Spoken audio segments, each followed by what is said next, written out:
안녕하세요. 저는 사업을 하고 있는 여자이자 예쁜 고등학생 딸과 함께 살고 있는 엄마입니다. 그리고 이혼녀이기도 하죠. 이번 기회에 제 얘기를 한번 들려드리고 싶어 이렇게 글을 쓰게 되었습니다. 저희 남편은 사실 살림을 살고 있습니다. 보통 가정에서는 남자가 밖에서 돈을 벌어오고 여자가 가정주부로서 집에서 살림을 살지만 저희 가정은 완전히 반대였어요. 남편은 저희 회사에 들어온 직원이었습니다. 저희 집은 대대로 사업을 하고 있는 집안이었는데 저는 저희 아버지의 회사를 물려받기 위해 경영 수업을 하고 있었죠. 막 드라마에 나올 것처럼 엄청나게 커다랗고 번쩍번쩍한 그런 대기업은 아닙니다. 평범하고 자그마한 사업체예요. 수입은 그래도 괜찮지만요. 저는 아버지의 옆에서 직접 일을 배우면서 경영을 배워나가고 있었습니다. 그때 신입사원으로 들어온 제 남편을 만나게 되었죠. 당시의 남편은 지금처럼 제게 쓰레기 같은 존재는 아니었습니다. 오히려 반짝반짝 빛이 나는 사람이었어요. 열심히 구슬땀을 흘려가며 이리 뛰고 저리 뛰고 그런 열정적인 사람이었죠. 직원 내에서도 부침성도 좋은데 일하는 것에도 열정 있는 직원이라 예쁨도 많이 받았습니다. 심지어 친절하고 자상하다며 여직원들 사이에 인기도 꽤 있었나 보더라고요. 물론 사장의 딸이었던 제게도 예외는 없었습니다. 저는 사장실에서 아버지 바로 옆에서 경영을 배우고 있었고 남편은 신입사원이라 사실 잘 마주치지도 않았거든요. 그러던 어느 날 회사의 전체 회식이 있던 날이었습니다. 아버지는 제게 회사 사람들과 더 어울리고 오라고 하시며 먼저 집으로 돌아가셨어요. 남편은 그렇게 혼자 남은 제가 자신과 같은 신입사원인 줄 알고 먼저 말을 걸어왔습니다. 그 상황에 재밌어서 전 아무런 말도 하지 않았죠. 그러면서 우린 그날 가까워졌고 일은 벌어지고야 말았습니다. 다음날 외박한 딸을 보며 저희 아버지는 불호령을 내리셨습니다. 그리고 바로 그날 제 뱃속에 아이가 생겼어요. 당연히 저희 집안은 뒤집어졌습니다. 집안의 수준 차이가 정말 많이 났었거든요. 사실 저와 남편의 빈부격차는 정말 극명한 수준이었습니다. 저는 대대로 물려받고 있는 사업체를 운영하는 집안에서 태어나 부족함이 무엇인지 모르고 자란 외동딸이었고 남편은 우리가 흔히 달동네라고 이야기를 하는 그런 곳에서 자랐거든요. 쌀이 없어 라면을 부순 뒤 나눠 먹으면서 끼니를 해결한 적도 있다고 했어요. 그래서 저희 집에서는 아이를 지우라고 성하셨습니다. 하지만 저는 이미 뱃속에 자리 잡은 아이를 지운다는 결정을 내릴 수가 없었고 그것은 제 남편도 같은 입장이었어요. 우린 그렇게 번갯불에 콩 볶아 먹듯 결혼식을 올리게 되었습니다. 하지만 많은 사람들의 예상과 달리 제 결혼 생활은 정말 평화로웠고 결혼 후에 보여주는 남편의 모습에 뒤늦게 사랑에 빠지게 되었습니다. 저희 아버지께서는 옛날 분이시기도 하고 좀 꽉 막히신 부분이 많이 있어서 정말 가부장적이셨거든요. 그런데 남편은 임신한 저를 쥐면 부서질까 불면 날아갈까 유리구슬처럼 대하는 모습에 정말 행복을 느꼈습니다. 그러던 도중 아이도 태어났고 다른 집들과 다르게 살림을 남편이 돌보게 되었죠. 제 마음속 한켠엔 남편이 일을 그만두고 집안일을 한다는 것에 죄책감이 있었습니다. 남편은 저와 결혼을 하게 된 이후 회사를 그만두게 되었거든요. 아무래도 뒤에서 하는 말들이 아프게 느껴졌나 봅니다. 그리고 살림을 산다는 것도 굉장히 힘든 일이잖아요. 그래서 저는 처음부터 생활비 몫을 아주 넉넉히 빼서 남편에게 줘버렸어요. 그리고 일체 간섭도 하지 않았습니다. 저희 가정이 남들처럼 월급쟁이 인생을 살고 있는 것도 아니다 보니 여유롭게 살면 좋겠다 했죠. 그래서 그랬던 걸까요? 결혼을 하고 몇 년 정도 지나니 남편의 행적이 점차 의심스럽기 시작했습니다. 사실 저는 100% 신뢰를 하고 있는 사람에게는 섣불리 의심을 품지 않아요. 하지만 만약 제게 어설프게 굴다 걸리는 순간 저는 정말 끝까지 가는 성격입니다. 남편은 바람피는 사람들의 모든 특징을 가지고 있더군요. 어느 순간부터 한시도 휴대폰과 떨어지지 않고 살았고 잦은 외출과 약속들, 게다가 저와 함께하는 시간에 시큰둥해지기까지 했어요. 그래도 자기 딸은 아주 끔찍히 여기길래 제 착각인가 했습니다. 그러던 어느 날 저는 해외로 출장을 가게 되었어요. 그런데 생각보다 해외에서의 일이 빠르게 마무리가 되어서 원래 일정보다 이틀 정도 빠르게 귀국할 수 있게 되었죠. 가벼운 발걸음으로 집으로 돌아가 보니 거실에 모르는 여자가 와서 와인을 한잔한 것 같은 너저분한 상태더라고요. 제 딸아이는 유치원에 보내고 말이에요.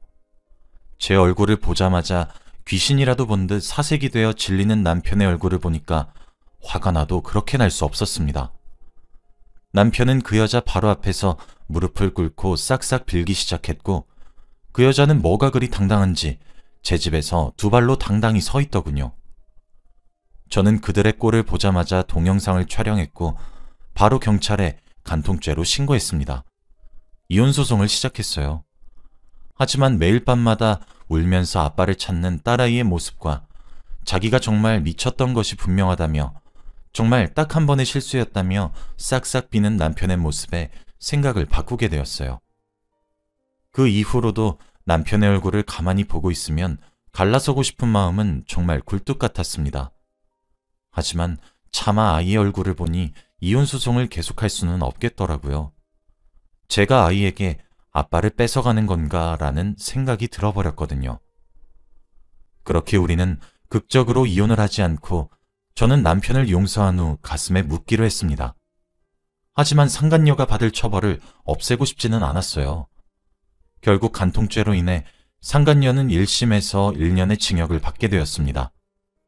저는 남편이 항소하게 만들었고 그때 고소를 취하했죠. 그래서 남편의 고소는 기각이 되었지만 상간자는 확정 판결을 받아 징역을 살게 되었죠. 사실 이 방법은 상간녀가 항소하면 끝장이었지만 그러진 않더라고요. 그 이후 전 남편에게 쥐 죽은 듯 살라고 경고했습니다. 믿었기에 넉넉히 주었던 생활비도 딱 정확하게 주기 시작했고 커피 한 잔의 여유는 허락했지만 그 이외 여가 생활의 지원은 딱 끊었습니다. 남편도 제게 반성문과 각서를 썼기에 아무런 불만도 품지 못했어요. 그렇게 세월이 지났고 저희 딸아이가 고등학교에 입학할 나이가 되었어요.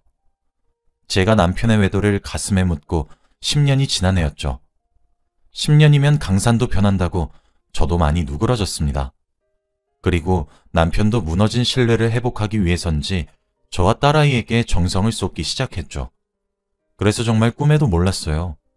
저는 뛰는 남편 위에 날고 있다고 생각했는데 사실 남편이 제 머리 꼭대기 위에서 놀고 있더라고요.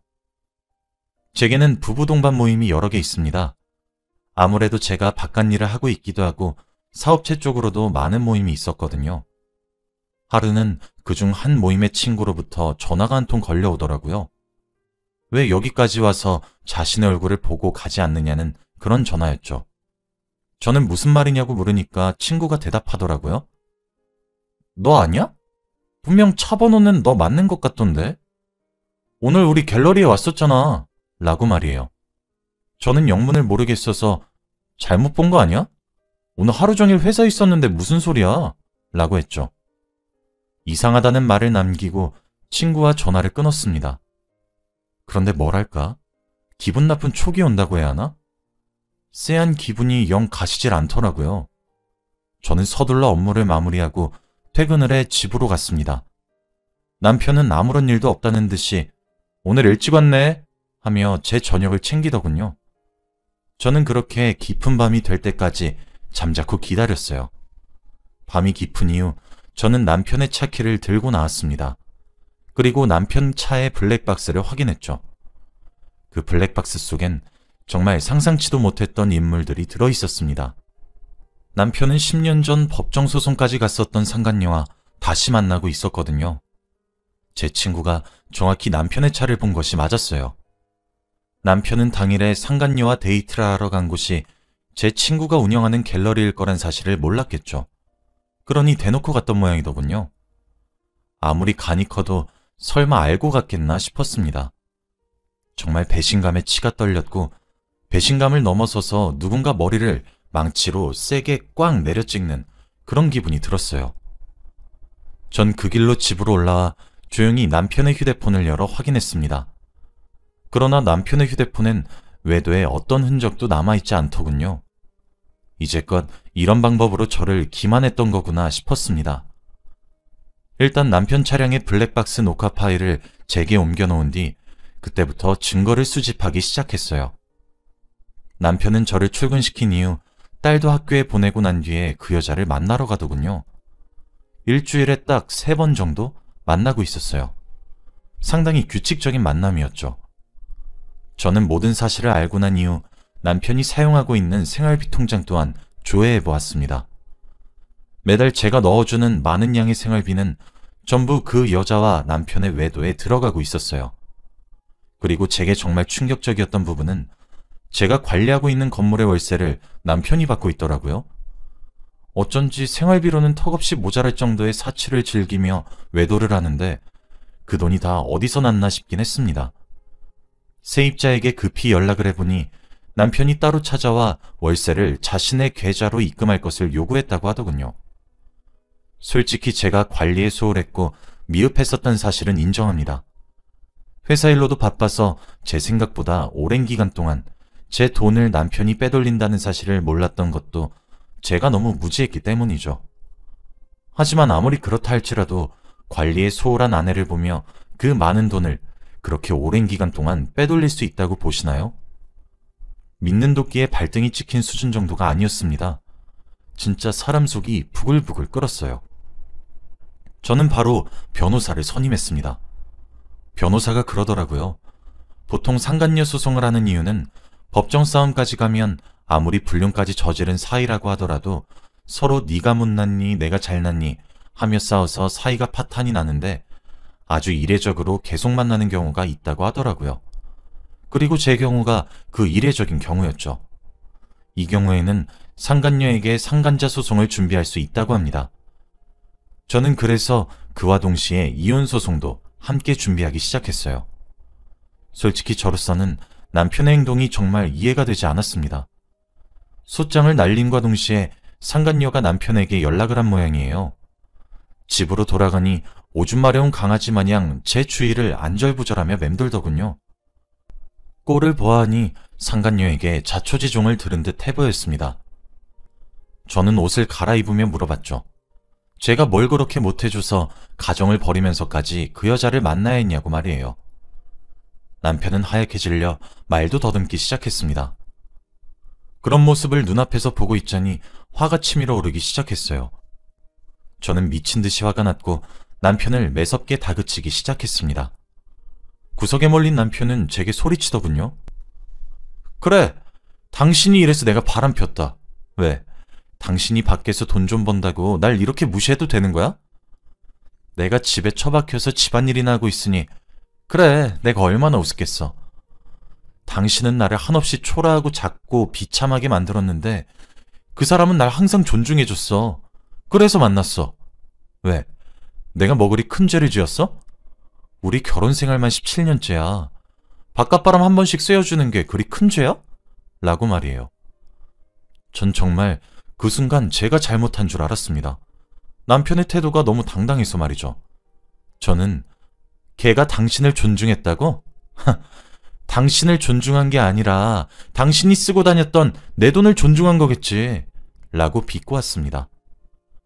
그날 이후 남편은 대놓고 밖으로 나돌기 시작했어요.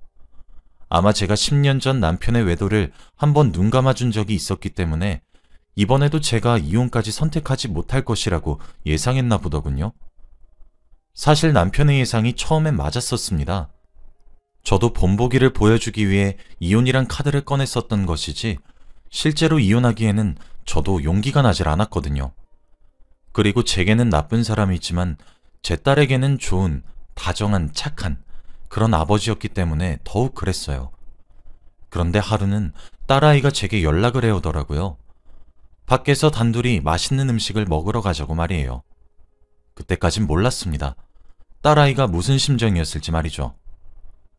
저는 오랜만에 하는 딸과의 데이트라 즐겁게 시간을 보내기만 했었는데 집으로 돌아가는 길에 딸이 제게 무언가 보여주며 엄마, 이혼하면 안 돼? 라고 말을 하는 게 아니겠습니까? 딸이 보여준 것은 남편이 남편의 차 안에서 그 여자와 차 안에서 행복한 시간을 보내는 영상이었습니다. 딸은 거리가 조금 떨어진 곳에서 영상을 찍기 시작했더군요. 본인도 찍으면서 많이 놀란 모양인지 중간중간 딸이 숨을 들이키는 소리들도 함께 녹음되어 있었습니다. 저는 딸이 이런 동영상을 제게 보여주기까지 얼마나 많은 생각을 했었을지 너무나 안쓰러웠고, 그리고 무슨 심정으로 이런 영상을 찍었을지 감히 그 심정을 짐작조차 할 수 없어 남편에게 미친 듯이 화가 나기 시작했어요. 딸은 동영상을 제게 보여주며 펑펑 울기 시작했습니다. 자신의 손으로 부부관계를 틀어버리게 했다는 죄책감도 너무 커 보였죠. 저는 당장 무엇부터 해야 할지 도무지 알 수가 없었습니다. 일단 딸을 달랜 이후 집으로 돌아왔어요. 남편은 이제 될 대로 되란 식인 것인지 대체 무엇을 그렇게 믿고 있는 것인지 집에도 없더군요. 전 우는 딸아이의 얼굴을 보고 진정으로 이혼을 결심했어요. 그딴 것도 아빠라면 차라리 없는 편이 낫겠다 싶더군요. 저는 모든 것들을 변호사에게 고스란히 넘겼습니다. 정말 이혼이란 카드는 마지막에 마지막까지 사용하고 싶지 않았는데 딸아이의 우는 얼굴을 보니 남편이 죽고 제가 살고 싶어지더라고요. 거기다가 남편은 대체 뭐가 그리 당당한 것인지 딸이 집을 비우는 시간이 되면 저희 집에 어김없이 그 여자를 초대하기도 했습니다. 심지어 그걸 제게 걸리기까지 했죠. 제게 걸리고 나니 꽁무니가 빠져라 남편의 차에 올라타 도망가려고 하더군요. 저는 신발장 한켠에 두었던 쇠로 만들어진 야구방망이를 가지고 와서 남편의 차를 미친 듯이 내려치기도 했습니다. 상간녀는 저희 집 주차장에서 소리를 꽥꽥 지르고 남편은 그런 저를 뜯어 말리고 정말 개판이 따로 없었죠. 상간녀는 신고하겠다고 고함을 쳤고요. 전 그 말에 나도 주거침입으로 고소해줄까? 라고 막고함을 질렀습니다. 그러니 상간녀가 뭐라도 할 수나 있었겠어요? 얼굴이 불그락푸르락 하는 꼴이 참 가짜났어요. 남편에게도 곧 소장이 날아간다고 소리를 쳤고 그날을 마지막으로 남편은 제 집에 들어올 수 없게 되었습니다. 그때가 되고 나서야 남편은 제가 예전과 달라졌다는 사실을 깨달았나 보더라고요. 참 아이러니한 일이 아니겠어요? 그 이후 상간녀의 소송도 마무리가 잘 되어서 위자료로 수천만 원을 받아낼 수 있었습니다. 반성의 기미도 없고 과거에도 만났던 사람과 불륜을 저지른 것을 다시 반복했던 점도 추가되어 위자료를 많이 받을 수 있게 되었죠. 법정에서 남편과 상간녀가 소리치는 꼴을 보니 참 꼴불견이 아닐 수 없었습니다. 남편과의 이혼 소송은 협의 이혼으로 잘 마무리를 짓고 있어요. 소송으로 가게 되니 남편이 10년이 넘는 세월 동안 살림을 맡으며 전업주부로서의 삶을 살아서 제가 피땀 흘려 번 돈들을 적정 비율로 받을 수 있더라고요. 저는 이혼을 도맡아 주신 변호사에게 제 재산을 그런 방법으로 넘기기 싫다고 간곡히 부탁을 했고 제가 선임한 변호사님들께서 그들만의 노하우로 아주 원만한 합의를 이끌어냈습니다.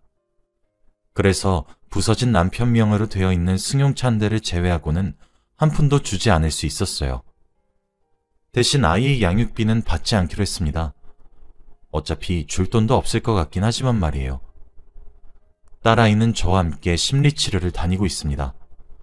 심리치료를 하는 것과 동시에 저는 딸에게 모든 진실을 알려주었습니다. 제 딸이라면 분명 이겨낼 수 있을 거라는 믿음이 있었거든요. 딸아이는 자신이 화목한 가족의 형태를 깨부신 것 같다는 죄책감에 아직 많이 힘들어하고 있긴 합니다. 저는 매번 딸아이에게 알려줘서 고맙다고 말을 해주며 이겨내길 기다리고 있어요. 아마 제 남편이자 본인의 아버지인 그 사람을 용서하지 못하겠죠. 저는 인생에 있어서 알 만큼 아는 나이가 되었다고 생각했는데 아직도 인생은 참 알다가도 모르겠습니다. 사람 마음 하나 제대로 알기도 어렵고 사람과 사람 사이에 많은 관계가 얽혀있다는 사실이 아직도 많이 어렵네요. 남편은 그 이후 지금이라도 가정으로 돌아가면 안 되겠냐며 사정을 하고 있지만 저와 딸아이는 받은 상처가 커서 그런지 남편의 그림자 한 자락도 꼴보기가 싫어요. 시간은 많이 걸리겠지만 저도 딸아이도 이번에 받은 상처를 딛고 한층 더 성장하길 바라는 마음뿐입니다. 제 긴 이야기를 들어주셔서